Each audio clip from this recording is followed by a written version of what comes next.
En MCA Canal estamos convencidos que conversar hace bien, y si lo hacemos de forma positiva, entonces es mucho mejor.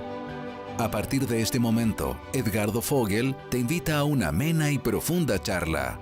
Esto es Conversando en Positivo. Hola amigas, hola amigos, un abrazo muy grande, les habla Edgardo Fogel. Estamos aquí iniciando un nuevo Conversando en Positivo en MCA Canal. Muchas gracias a todos por conectar, como siempre, a nuestra red por todos lados, en Spotify, en Instagram, YouTube, etcétera. Muchas gracias a todos por hacernos tantas sugerencias, comentarios, visitas. Y hoy, iniciando un nuevo viaje, nos vamos a ir a Argentina, un país vecino a nosotros, país vecino a Chile, a abrir más los ojos a este nuevo mundo que está ingresando, una nueva humanidad, una transformación global que estamos viviendo. Por un lado, muchas personas con miedo, pero por otro lado, muchas personas aprovechando esta gran oportunidad. Y hablando de oportunidad, hoy día tenemos un gran invitado, un invitado que se ha dedicado más de 40 años a trabajar y a observar lo que hoy día ya está sucediendo, a ver qué está sucediendo en esta nueva transformación. Ya estaba hablando de transformación hace muchos años atrás. Él es José Luis Parise, yo creo que muchos lo conocen, deben estar muy felices de verlo en este programa.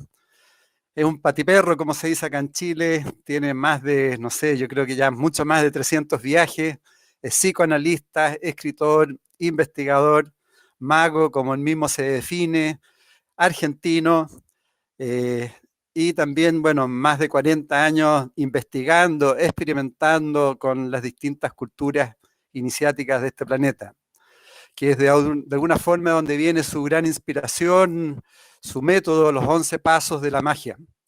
Ejecutó muchos viajes, José Luis, de exploración a los sitios donde permanecen los vestigios de nuestro conocimiento oculto, original, sitios como Machu Picchu, que ha viajado muchísimas veces, el Camino al Inca, el lago Titicaca, Egipto, México, etcétera, etcétera. Muchísimos viajes donde ha ido eh, cultivándose, originando, investigando las distintas culturas. Consiguió también vincularse con los indios queros, que son los últimos ejemplos genuinos de la raza inca. Con ellos aprendió unas técnicas excepcionales de energía y también fue iniciado en la realeza inca. Bueno, entre sus libros y DVD tiene muchos, pero se encuentra El viaje iniciático de Edipo, que Edipo es su escuela también, enseñanza de iniciación, psicoanálisis y ocultismo. El libro Casorizar, Los 11 pasos de la magia, que lo conversaremos después, Lluvia seca y muchísimos más. Creador y director de su escuela, Edipo, donde tienen www.edipo.org, donde hay muchísima información, videos, libros, etcétera. Así que bienvenido, muchas gracias José Luis por estar con nosotros. Hace mucho tiempo que quería conversar contigo y poder dar la posibilidad también a mucha gente, no solamente de Chile, de América Latina, de España, que nos ven, para conocer un poco toda tu sabiduría y todo el desarrollo que tú has investigado y, como decía al inicio, cosas que ya hoy día se están viendo en la práctica. Así que bienvenido. El agradecido soy yo, especialmente. No se escucha. Ahora, que el agradecido soy yo, especialmente.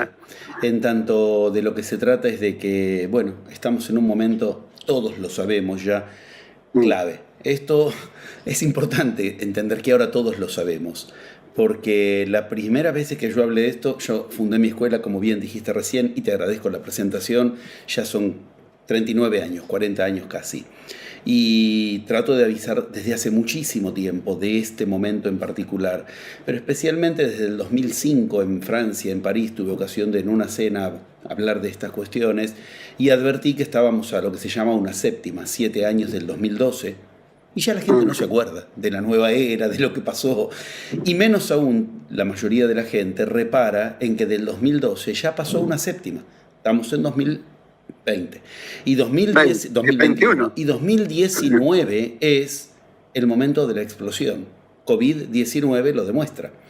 Esos años de séptima, precisamente, mantienen una lógica, un orden, en medio de todo esto que parece caos puro.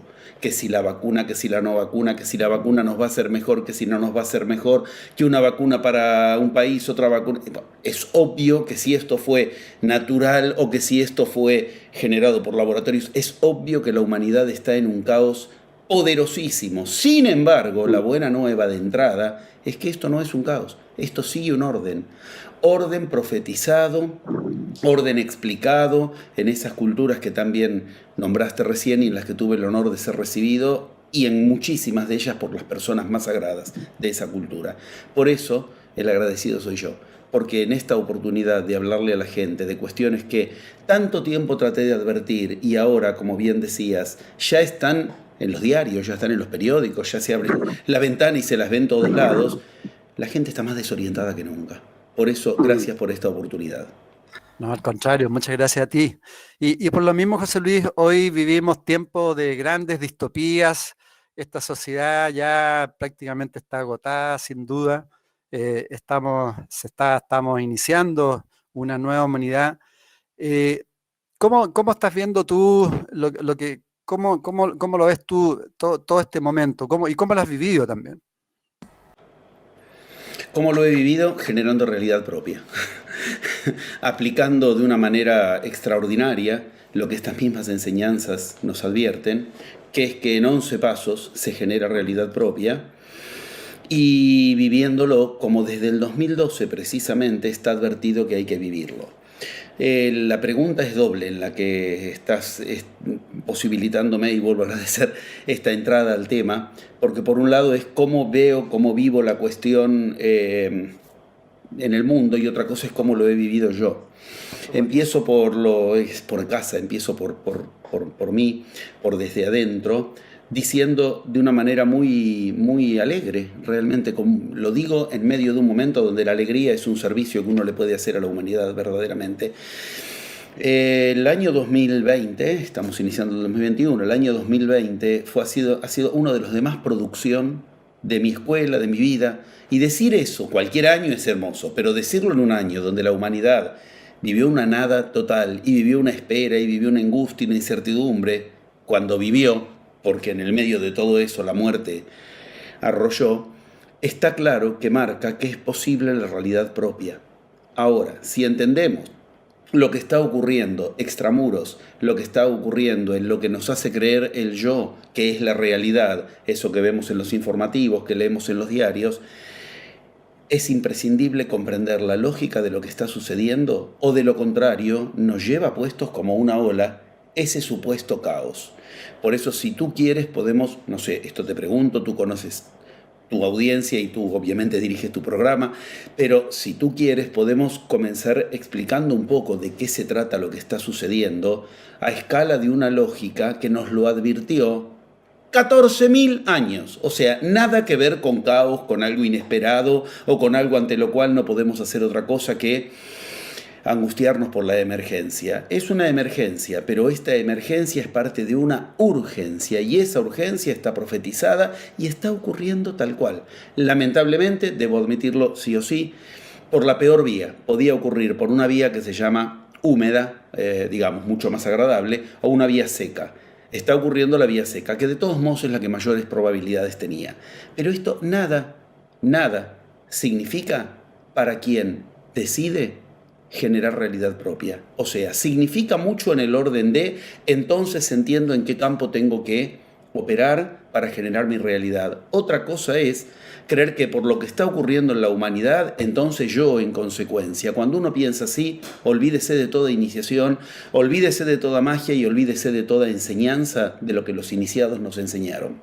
Los iniciados nos enseñaron que la realidad es de adentro a afuera. Todos estamos educados en nuestros paradigmas imperantes para creer que la realidad está ahí afuera y yo tengo que aprender a adaptarme. Es exactamente lo contrario de lo que enseñó Cristo, de lo que enseñó Buda, de lo que enseñó Mahoma, de lo que enseñó Milarepa, de lo que enseñó Lao Tse, de lo que enseñaron.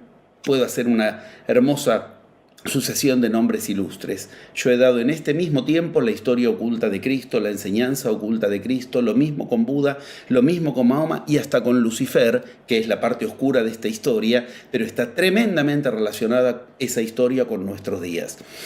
Son nombres muy grandes, son cosas muy fuertes. Entonces, si tú quieres, podemos ubicar un poco los referentes, los ordenadores, con los que ver de qué se trata, comprenderlo, y entonces sí obtener conclusiones que nos permitan mantener nuestro eje cuanto más lo necesitamos mantener. Cuando la ola arrolla es cuando más hay que mantenerse en el eje de la tabla del surf. Dime tú si quieres que empecemos por ahí o tienes preguntas especiales o temas de charla especial. Yo con mucho gusto me adapto.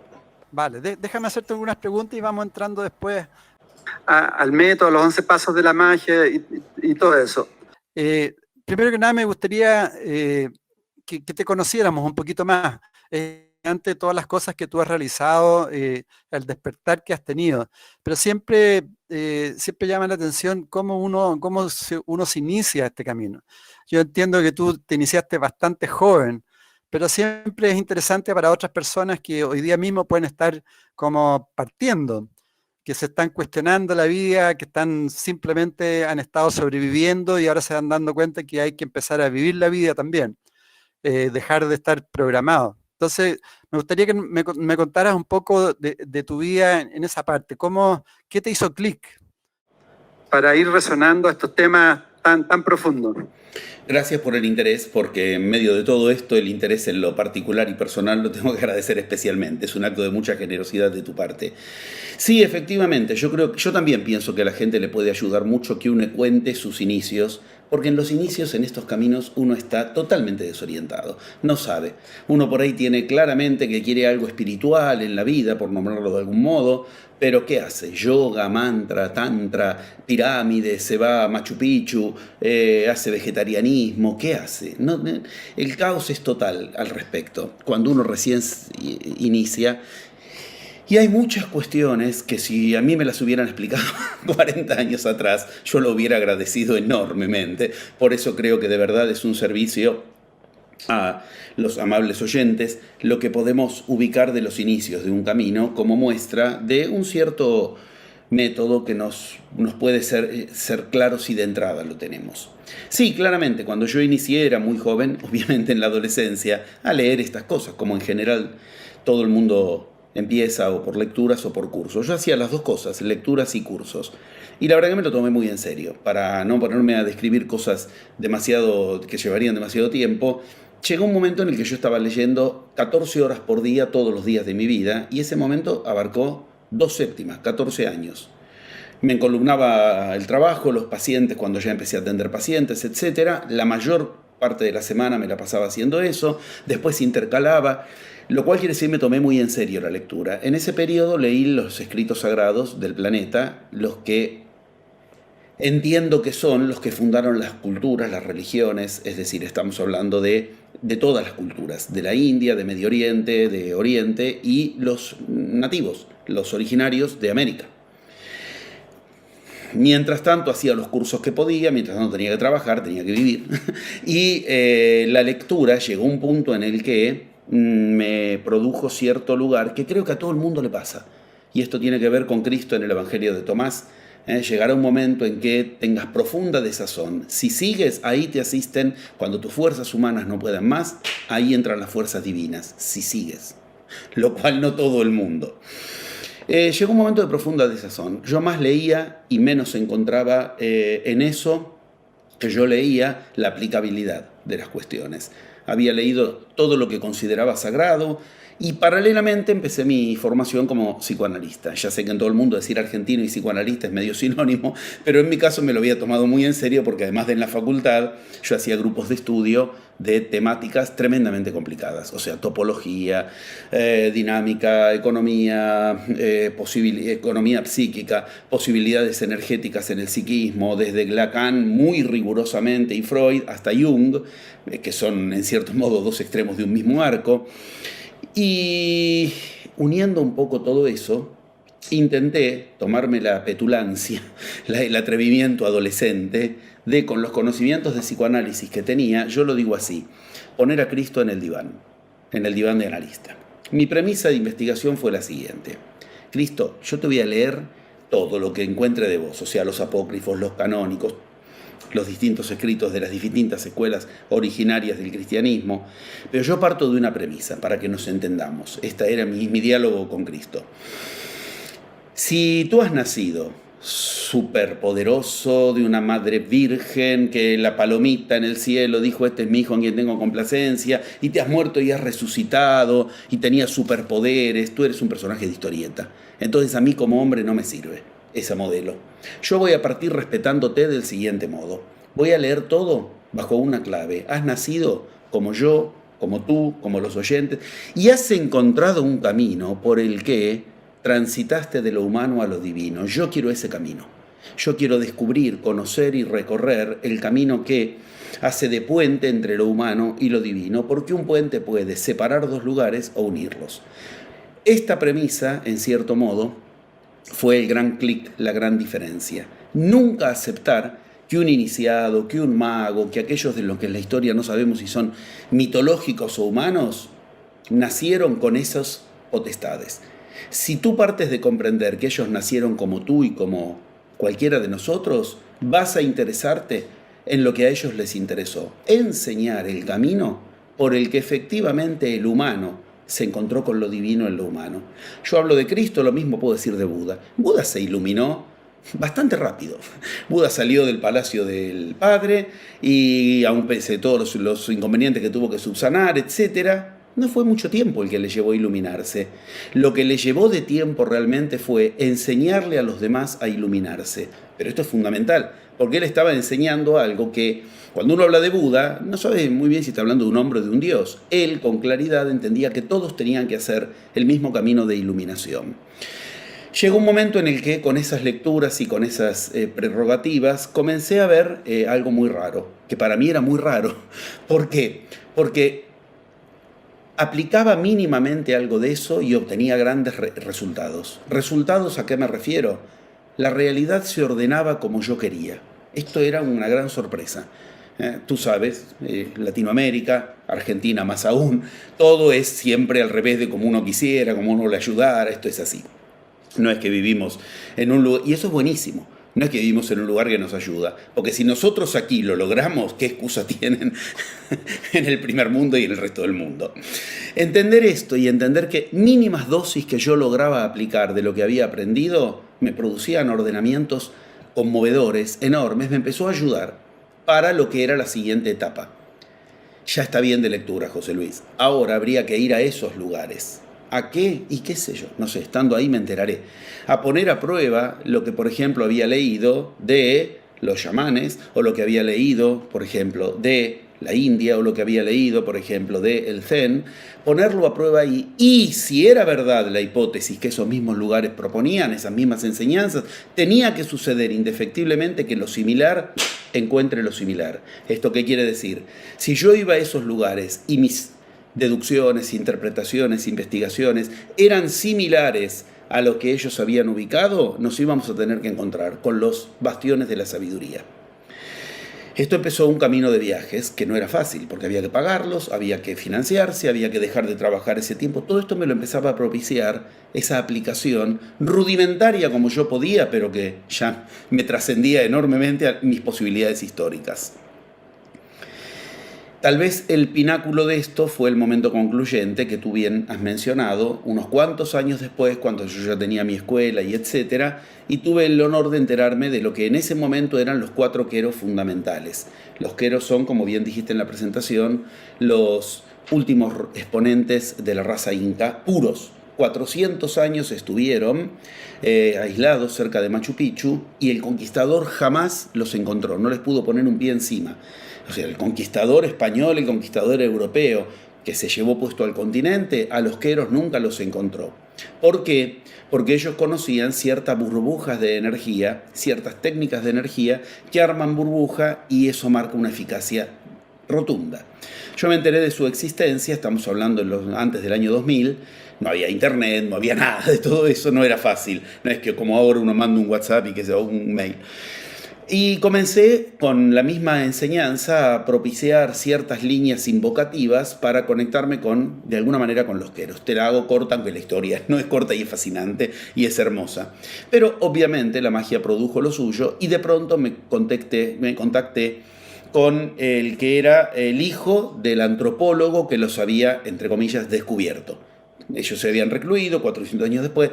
Me contacté con el hijo del antropólogo. Y el hijo del antropólogo, efectivamente, Juan se llama, se sorprendió de que yo consiga su teléfono, lo llamé desde Argentina y le dije, soy un investigador de Argentina, le conté un poco mis antecedentes y le dije, yo quiero ir a encontrarme con los queros. Del otro lado lo que hubo fue primero un silencio de hielo y después una sonrisa sarcástica. No, es imposible. Me ofrecen fortunas de Europa, de Japón, es imposible. ¿Por qué? Le digo, si ellos no te quieren encontrar, no los encuentran, ni yo, dice él. Me dice él, ni yo los encuentro cuando voy a las montañas donde ellos viven, si ellos no quieren, menos aún yo le puedo llevar a otras personas. Lo que yo aprendí de los escritos sagrados y de los iniciados es que cuando algo es imposible, es cuando más magia te asistirá si te diriges a eso. Entonces, aplicando eso, le dije, bueno, está bien, entiendo lo que me dices, lo respeto, vamos a hacer algo, te propongo, me encuentro contigo. Y te cuento a ti mi investigación. Y me dice si más o menos va en Él habla el idioma originario, además de los queros, que es un quechua súper arcaico que hoy ya muy poca gente habla. Insisto en que en ese momento, lo voy a decir con respeto, pero lo voy a decir. Hoy los queros ya son un producto de exportación.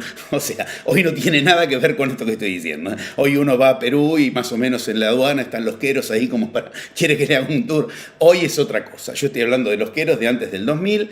Don Mariano era uno de los 4 maestros que a mí me interesaba especialmente y estaban los otros 4 vivos todavía, hoy ya murieron los 4.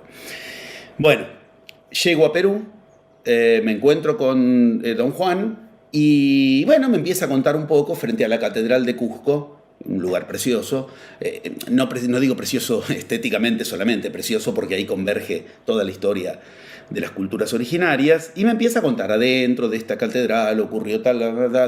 Bueno, yo estaba con mi filmador, en aquel entonces no era un celular, era un coso socotroco enorme, estaba filmando mientras él hablaba y de pronto veo que él mira para otro lado y no me mira más y no me habla más.